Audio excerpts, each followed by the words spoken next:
नमस्कार, मैं राकेश परमार और आप देख रहे हैं आपका बात।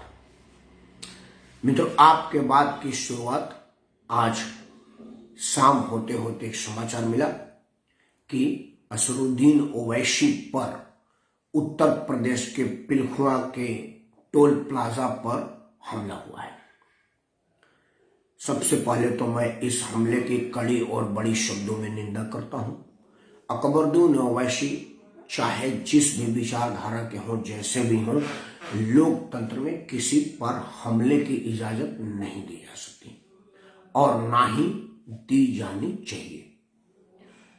भगवान का शुक्र है कि यह हमला उत्तर प्रदेश के सीमा में हुआ है, जहां पर बाबा बुलडोजर नाथ का सरकार है और अपराधी का क्या हस्त है ये अब बताने की बात नहीं है। दुनिया जानती है, अपराधी भी इस बात को जानते हैं।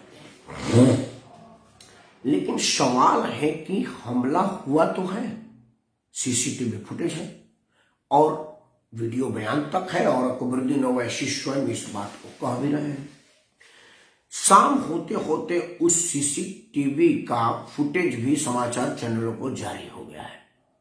इसमें दो तीन चीजें बहुत गंभीर प्रश्न उत्पन्न कर रही हैं, जिस पर मैं अपना बात रख रहा हूं। अगर आपको लगता है कि मेरे बातों में दम है और ये बात विचारणीय है तो कृपया इस वीडियो को अपने सभी समूहों में साझा करें और इस चैनल को सब्सक्राइब करें। आपको नमस्कार। सबसे पहला बात कि मैं एक कानून का छोटा विद्यार्थी होने के नाते ये कह सकता हूं कि किसी भी अपराधी का नाम सार्वजनिक करना सुप्रीम कोर्ट के सुप्रीम आदेश से मना है। आप किसी का नाम नहीं रख सकते हैं कि हमलावर या अपराधी क्या नाम क्या था, ये सुप्रीम कोर्ट ने मना कर रखा है। ना ही किसी विक्टिम का नाम रखा जाता है। लेकिन समाचार चैनलों पर सुमित, सुजीत और पता न क्या क्या नाम करके नाम आ रहा है। तो क्या ये संप्रदाय विशेष और संप्रदाय विशेष के बीच लड़वाने का षड्यंत्र है? क्योंकि जिस पर हमला हुआ है वो मुसलमान है और सिर्फ मुस्लिम हितों की बात करता है। राजनीतिक रूप से मुस्लिम हितों की बात करना ना तो कानूनन अपराध है ना व्यवहारिक अपराध है। मैं इस मामले में असरुद्दीन ओवैसी को गलत नहीं मानता कि अगर वो मुसलमान की बात करता है उनको करना चाहिए, उससे हमको कोई ऐतराज नहीं है। मुझे तो सिर्फ ऐतराज है कि आप उसको मुसलमान का बात करने पर क्यों टाल रहे हो? आप क्यों नहीं हिंदू की बात? किसने आपको मना किया? संविधान के किस पैरा में लिखा है कि आप हिंदू हैं तो हिंदू की बात ना करें? वो तो हम दोगले लोग हैं कि हम हिंदू होते हैं तो मुसलमान का गुणगान करते हैं। तो असरुद्दीन ओवैसी अगर मुसलमान की बात करते हैं उसमें बुराई क्या है? असरुद्दीन ओवैसी का इस बात पर कहीं कोई ऐतराज नहीं मेरी तरफ से। लेकिन सवाल है कि ये बात तो सत्य है ना कि भाई ओवैसी मुसलमान है और मुस्लिम हितों की बात करते हैं और हमलावर हिंदू नाम से प्रचारित किया जा रहा है। ये स्पष्ट नहीं है कि जो हमला किया गया है उसका नाम हिंदू है या स्वयं भी हिंदू है। अभी ये जांच का विषय, क्योंकि आजकल अपराधी अपना नाम अलग अलग रख रहे हैं। खास तौर से जब कोई मामले को धार्मिक रंग देने की आवश्यकता होती है तो वो अपना नाम अपने हिसाब से रखते हैं। कहां पर उसको अपना नाम हिंदू रखना है मुसलमान होते हुए या कहां पर हिंदू होते हुए मुसलमान नाम रखना है, ये उनको अपने परिस्थिति जन स्थिति के हिसाब से रखते हैं। तो अभी इस बात का स्पष्टीकरण नहीं आया है कि वो नाम जानबूझकर रखा गया है या वाकई वो हिंदू है। पहली बात।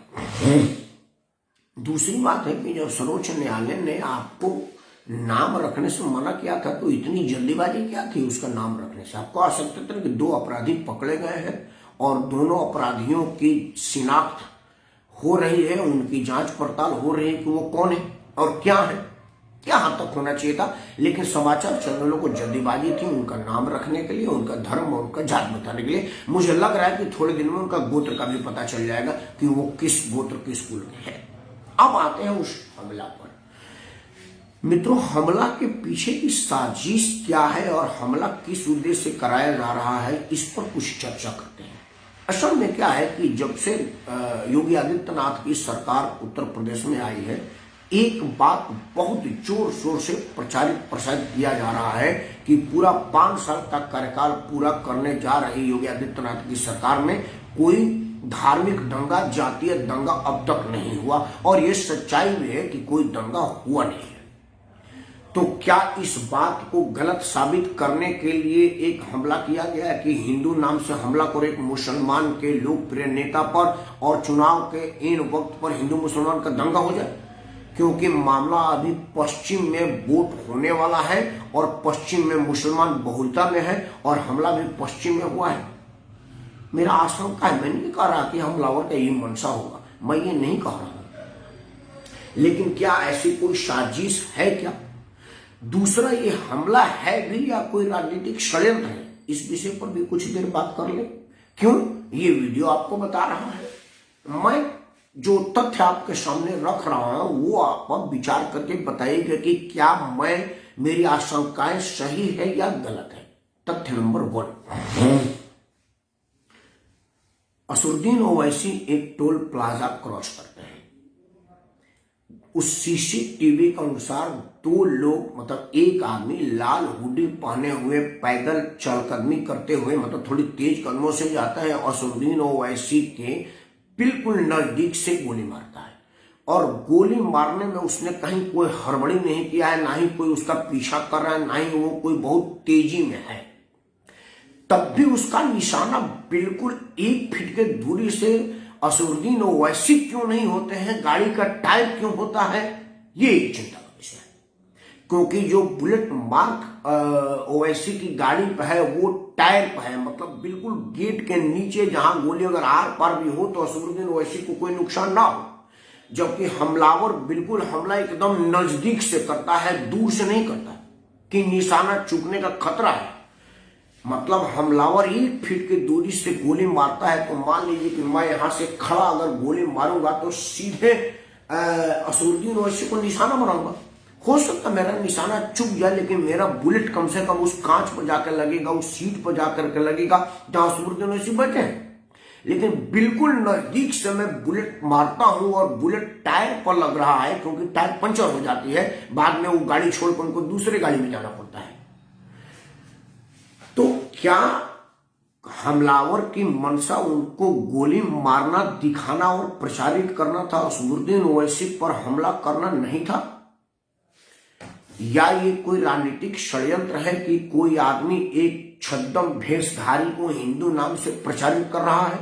या हो सकता है वो मुसलमान ही हो, उसका हिंदू नाम से कार्ड वार्ड बना करके तैयार किया जा रहा है, जिस तरह से पाकिस्तान प्लान करती है। क्योंकि आज तक राजनीति में कुछ भी संभव है और कुछ भी हो रहा है। मैं ये कह नहीं रहा हूं कि वो मुसलमान ही है जिसको हिंदू प्रचारित किया जा रहा है, लेकिन मैं ये आशंका तो कर सकता हूं कि शायद ऐसा हो। ऐसा भी हो सकता है कि वो हिंदू ही हो और उसको प्रोवोक किया गया हो, लालच दिया गया हो कि भाई हम तुमको मेहनताना दे रहे हैं, हायर कर रहे हैं और तुम हमला करो मेरे ऊपर।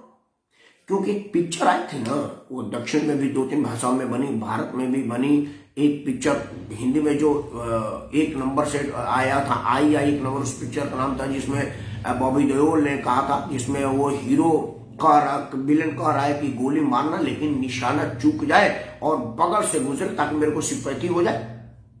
और उसके बाद हम ऐसे तो कई पिक्चर है हम लोगों ने देखा है। क्यों ये मैं कहने पर मजबूर हूं या क्यों मैं कहने की हिम्मत कर रहा हूं, उसके पीछे तथ्य वही है कि 2 हमलावर गोली मार रहे हैं। दूसरा मेरा संदेह क्या है, जिस पहले लाल हुड्डी वाले हमलावर पर गाड़ी चढ़ाने का प्रयास हो रहा है, लेकिन गाड़ी बिल्कुल उसको बचा करके निकल जा रही है। ध्यान देने वाली बात है, रोड खाली है, भीड़ भाड़ नहीं है, हमलावर गोली मारता हुआ आगे बढ़ता है, एक गाड़ी हमलावर को कुचलने का प्रयास करते हुए प्रतीत हो रही है, लेकिन वो हमलावर के पास जाकर के गाड़ी काट ले रहा है और हमलावर को बचाता हुआ आगे जा रहा है। हड़बड़ाई में हमलावर गिरता है और उसका पांव पर टायर हल्का सा चढ़ता है, जबकि फ्रेम इतना बढ़िया था कि वो हमलावर को सीधे बोनट से मार करके घायल कर सकता था, मार सकता था, नुकसान पहुंचा सकता था। लेकिन जिस आदमी ने गाड़ी से हमला करने का दिखावा किया, उसका मंशा हमलावर पर गाड़ी चढ़ाना नहीं था, हमलावर पर हमला करना नहीं था। सीधा सीधा वो सीसीटीवी में दिख रहा है को हमलावर को बचाना उसका उद्देश्य था, हमला करना बिल्कुल नहीं था, क्योंकि गाड़ी उसके नजदीक जाकर के काट ली, दूसरे दिशा में गाड़ी उसको बचा करके आगे ले गई। दूसरा फ्रेम में एक उधर से, जिधर से कार है उसी तरफ से एक आदमी आ रहा है सफेद शर्ट और पैंट में, और वो बुलेट फायर करता हुआ दिख रहा है, गोली चलाता हुआ, जिसको बाद में पकड़ने का दावा किया गया है कि वो लाल वाला जिसको जख्मी किया गया था उसको पुलिस ने पकड़ा है, और सफेद वाला क्यों नहीं पकड़ा गया, जबकि उसके पास 4-4, 5-5 गाड़ी थी, और उस टोल पर गाड़ियों का भीड़ था, क्योंकि टोल पर ही गाड़ी टोल देती है, निकलती है, पीछे गाड़ी लाइन में लग रही, तो कोई भी टोल बिल्कुल भीड़ भड़ा ना हो तब भी 4-5 गाड़ी 10 गाड़ी तो रुकी जाती है। तो इतने में से किसी ने उस हमलावर को पकड़ने का प्रयास क्यों नहीं किया? टोल पर टोल ना देने के लिए, झगड़ा करने के लिए वहां पर 10-20 गार्ड आ जाते हैं। रोज आए दिन हम लोग देखते हैं कि टोल कर्मी और टोल देने वालों में मार पिटाई हुई, टोल कर्मचारियों ने फलाना को कूटा, फलाना को पिटाई, हम रोज देखते रहते हैं। तो किसी ने ईंट पत्थर मार करके उस हमलावर को जख्मी करने और पकड़ लेने का प्रयास क्यों नहीं किया? दूसरा कॉमेडियन ऐसी गाड़ी छोड़ करके भागने और जाकर के ट्वीट करने के जगह उनके सुरक्षाकर्मी उनको पकड़े क्यों नहीं? क्योंकि मेंबर पार्लियामेंट होने के नाते 1-2 पुलिसकर्मी तो उनके साथ हमेशा रहते हैं, और सुना कि असदुद्दीन ओवैसी के साथ 10-20 पुलिस वाले रहते हैं। इन सब चीजों पर विचार करने की आवश्यकता है। क्यों? क्योंकि उत्तर प्रदेश में ध्रुवीकरण सभी पार्टियों के लिए बड़ा मुफीद और बड़ा आसान सब्जेक्ट है, क्योंकि जब तक आप हिंदू मुसलमान नहीं करेगा, वोट का ध्रुवीकरण नहीं होगा। और जो आदमी अभी उत्तर प्रदेश में चुनाव लड़ रहा है, उन्हें ये साफ साफ दिख रहा है कि वोट का पोलराइजेशन नहीं हो रहा है, ध्रुवीकरण नहीं हो रहा है, क्योंकि एक तरफ योगी आदित्यनाथ हैं जिनको सर्व समाज का हित दिखता हुआ प्रतीत हो रहा है, दूसरी तरफ अखिलेश यादव हैं जिन पर हिंदू, मुस्लिम, सिख, ईसाई सब में के वोटों का दावेदारी है। खास तौर से ओबीसी वोट और मुसलमान वोट तो अखिलेश यादव के साथ बिल्कुल है, बेदाग रूप से है, उसमें कहीं कोई शेंग नहीं लगाया गया है। वो आए दिन टीवी पर जो मुस्लिम बहुल इलाकों में जा करके वीडियो पर प्रचारित कराया जा रहा है कि भाई आप किसको वोट देंगे, बोला मैं योगी को वोट दूंगा, क्योंकि योगी जी ने मेरा घर बनाया, मेरा राशन दे रहे हैं, मेरा फलाना दे रहे हैं, उसका बहुत ज्यादा असर होता हुआ प्रतीत नहीं हो रहा है। इस बीच श्री मोहम्मद मैनुद्दीन साहब ने मुझे मार्गदर्शन दिया, तो उनको मैं सलाम बोलता हूं, और उन्होंने मार्गदर्शन दिया वो है कि इतना झूठ बोल के क्या मिलेगा प्रभार से। मैनुद्दीन साहब, एक तो मैं आपका शुक्रगुजार है कि आपने मुझे मार्गदर्शन दिया, लेकिन मैं ये चाहूंगा कि अगला बात आप लिखें कि इसमें कहाँ झूठ है। मैं 3 बातें रख रहा हूं, दोबारा पुनः से आप हालांकि शुरू से सुन रहे हैं। मेरी पहली शब्द है मैनुद्दीन साहब, अगर आपने फुटेज देखा है, फुटेज ये है कि एक आदमी लाल हुडी में फायर कर रहा है 1 फीट की दूरी से, और निशाना टायर को लगा रहा है, जबकि आदमी गाड़ी पर बैठा आदमी और खड़ा आदमी के हाथ है उसके बिल्कुल भेजे के पास होगी। वो चाहता तो ओवैसी साहब के भेजे में गोली मार सकता था। पहली बात मैनुद्दीन साहब। दूसरी बात कि वो कोई बहुत हड़बड़ी में नहीं है, फुटेज पता नहीं आपने देखा है कि नहीं देखा है, हालांकि अब तो यूट्यूब पर आ गया होगा, या आप ओवैसी पर हमला नाम से डालिए तो वीडियो चैनल पर है सिक्योरिटी के। हाँ, मैं सिक्योरिटी की बात पहले एक्सप्लेन कर लूं ताकि और लोग आपके माध्यम से सुन रहे होंगे।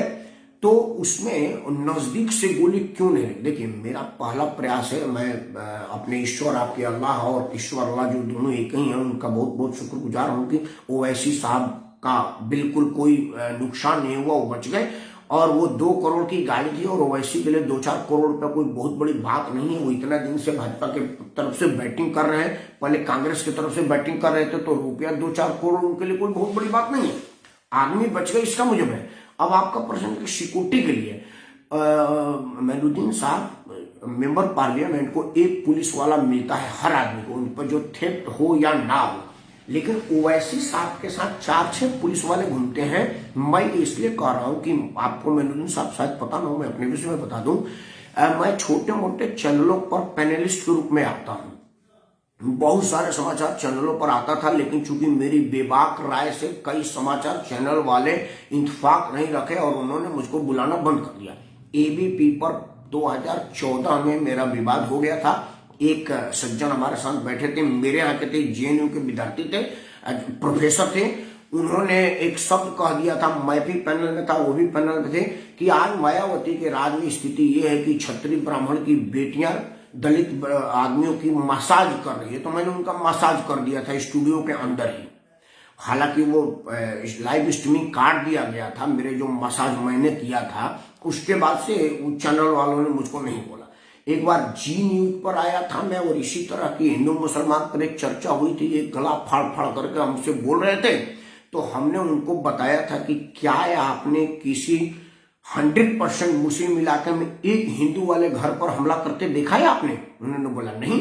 मैं बोला इसलिए नहीं किया जाता कि वो वीडियो बनाने के लिए होता है कि देखिए हमला हुआ है, दंगा हो गया, लेकिन एक हिंदू मंदिर को हमने बचा लिया, क्योंकि वो मार्केटिंग के लिए किया जाता है। लेकिन अगर कहीं 15-20 मुसलमान का घर है, वहां पर मंदिर तोड़ दी जाती है, वो कोई बाहर से लोग नहीं आते हैं, लेकिन वहां पर वीडियो नहीं बनता है। जीटी वाला कहा कि आप तो बदरसन फैला रहे हैं। तो मैं बोला ये वाकया है, तुम चांदनी चौक वाले मामले में देख लो।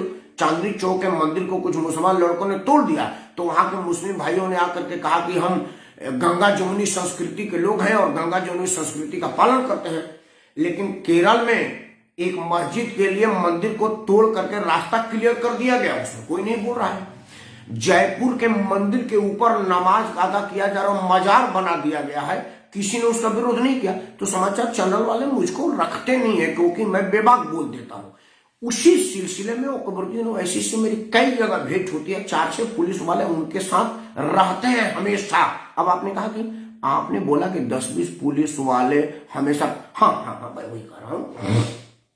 संख्या मैनुद्दीन साहब मैं वापस ले लेता हूं, गिनती मेरी गलत हो सकती है कि 10-20 पुलिस वाले होते हैं, 10-20 पुलिस वाले नहीं होते होंगे। ये मैं आपके इस शब्द से मैं 10-20 अगर बोल दिया है तो मेरी गलती है, और मैं इसको वापस लेता हूं। लेकिन एक बात मैनुद्दीन साहब जरूर है कि असदुद्दीन ओवैसी उत्तर प्रदेश में हाई थ्रेट जोन के आदमी हैं, विस्फोटक बयान के लिए जाने जाते हैं। चुनाव आयोग उनके सुरक्षा के प्रति बिल्कुल लापरवाही नहीं कर रहा होगा। हालांकि उनके उत्तर प्रदेश के चुनाव को मैंने कवर नहीं किया है उनके साथ, इसीलिए पुलिस के सुरक्षा कर्मियों की गणना मैं नहीं कर सकता। मैं दिल्ली के कंस्टिट्यूशन क्लब में एबीपी के मंच पर असदुद्दीन ओवैसी आए थे, मैं भी उस मंच पर था। हालांकि मेरी स्ट्रीमिंग पर और मेरे कंटेंट्स पर चैनल वालों का एतराज था कि आप ऐसा नहीं कह सकते, तो मैं बोला रहने दो, मैं आया हूं, तुम्हारा नाश्ता चाय करूंगा और चला जाऊंगा।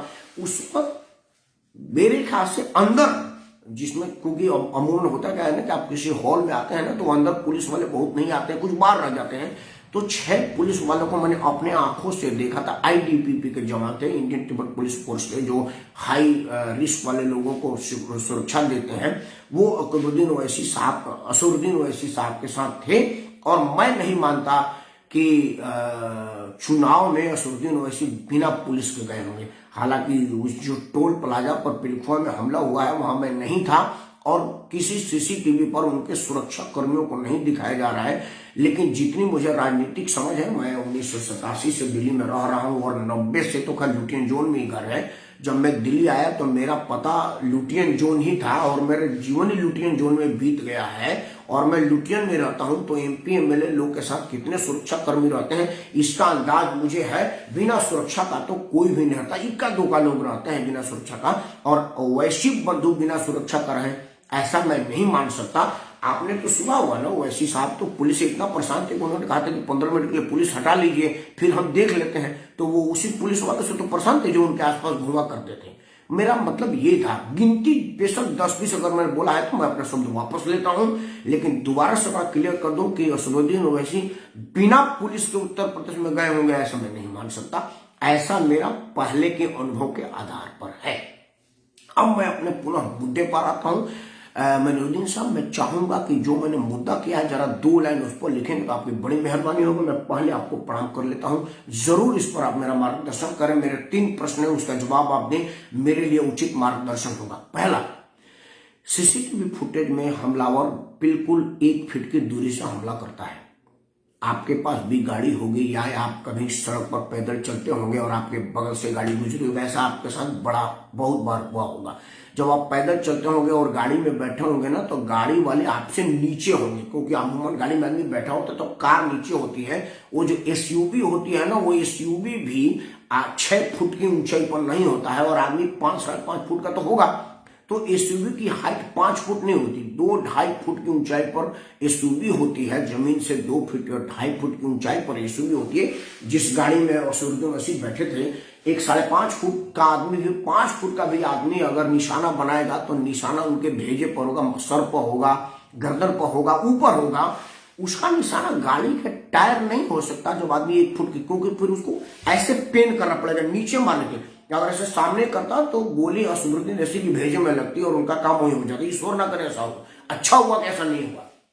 लेकिन मेरा प्रश्न है कि 1 फीट के नजदीक से गोली असदुद्दीन ओवैसी के टायर पर क्यों लगा? बुलेट का निशान लगा है और इसके टायर पर ही क्यों लगा है, ये एक प्रश्न है। दूसरा प्रश्न यह है कि हमलावर जो सीसीटीवी में दिख रहा है, लाल हुडी वाला, उसको, हमलावर को जो गाड़ी से हमला किया गया है वो ले जाकर के वो गाड़ी को काट ली गई। मतलब हमला करने वाला या तो ये सोचा कि यार इस आदमी का क्यों जान लूं, उचित नहीं है, जान लेना किसी का भी अच्छा नहीं होगा। वो सोचा होगा कि कानून को अपने हाथ में क्या लो, लॉ विल टेक केयर, वो कानून इसको देखेगा, ऐसा उस आदमी का दिमाग होगा। या उस आदमी का दिमाग होगा कि उसको हमला नहीं करना है, बचाना है और इस बात को बताना है कि हमने प्रयास किया था हमला करने का, हमला हुआ नहीं, क्योंकि गाड़ी को बड़ी बारीकी से काटा है, ऐसा सीसीटीवी पर दिख रहा था, समाचार चैनलों पर। तो एक आदमी 1.5-2 फीट की दूरी पर गाड़ी को दौड़ा के हमला करता है और हमलावर के पास जाकर के गाड़ी को काट के हटा ले जाता है, ऐसा क्यों हुआ? और दूसरा कि 1-1.5 फीट की दूरी पर गोली मारने वाला आदमी निशाना ना लगा करके बॉडी पर क्यों मारा? ऐसा मैं क्यों कह रहा हूं मोइनुद्दीन साहब, आपको एक छोटा सा उदाहरण देता हूं। हमारे उत्तर प्रदेश के एक बड़े नामजद शायर है बेचारे, उन्होंने माँ पर कविता शायर पढ़ा था, बड़ी दुनिया में थी। किसी के हिस्से में दुका आया, किसी हिस्से में मका आया, मैं सबसे छोटा था और मेरे हिस्से में माँ आई। उन्होंने, उसका मैं बड़ा कायल था क्योंकि मैं भी माँ का ही बेटा हूं, मेरे को भी मेरी माँ ने ही जन्म दिया है, किसी अस्पताल से उठाया गया नहीं हूं। और माँ की ममता का मेरे से ज्यादा और क्या ज्यादा, आप लोग भी सब लोग माँ की ममता जानते होंगे, तो इस ममता को किसी ने सराहा। लेकिन आजकल योगी आदित्यनाथ के जमाने में वो रोज रोज उत्तर प्रदेश छोड़ने की बात करते हैं। अभी भी उन्होंने कहा था कि अगर फिर से योगी की सरकार आ गई तो मैं यूपी छोड़ दूंगा। वो उनको मुबारक हो, हर आदमी स्वतंत्र है, देश में हमारा स्वतंत्रता है, आदमी आप रहे ना रहे किसने पूछा है। उनके बेटे ने भी एक ड्रामा किया था फायर करवाने का, वो अपने भाई की जमीन कब्जा किए थे। शायर साहब अपने सगे भाई का जमीन कब्जा किया। ध्यान रखने वाली बात है कि वो शायर पर हमला किसी हिंदूवादी संगठन ने नहीं किया था क्या कि वो उनकी निजी मिल्कियत थी जिसको वो अपने प्रभाव के इस्तेमाल में अपने भाई की जमीन को कब्जा कर लिया था, उस पर विवाद था। और वो केस में जब हार गए तो उन्होंने क्या किया कि एक हमले का ड्रामा किया। अब दुर्भाग्य से कई बार होते ना, हमारे मुंह में कहा जाता है कि सरस्वती बहस हो जाती है जबान पर और कई बार सच निकल जाता है। उन्होंने एक ड्रामा रचा पेट्रोल पंप के सामने।